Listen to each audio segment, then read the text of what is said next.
السينما العربية بعد الربيع العربي. هذا هو محور ندوتنا اليوم بإدارة الندوة للناقد الكبير الأستاذ محمد عبد الفتاح.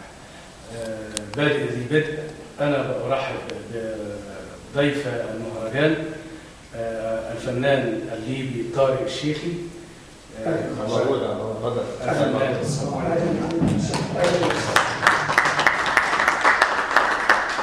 وأرحب بالفنان الشاب محمد أبو لبن من السعودية.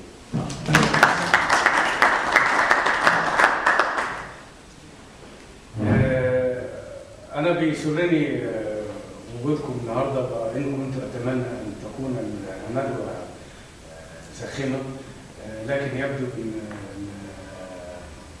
أن نبض الشارع أثر على ما يدور من هوامش فنية، لكن بقدر الإمكان نحاول أن نتواصل.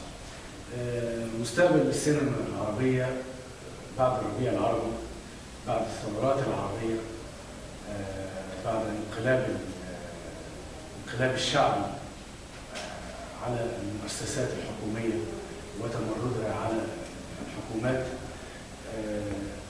أنا أخشى من وجهة نظري كأحد المهتمين بالسينما والمسرح والفن عموما، أنا أخشى أن يؤثر هذا على الفن والفنان.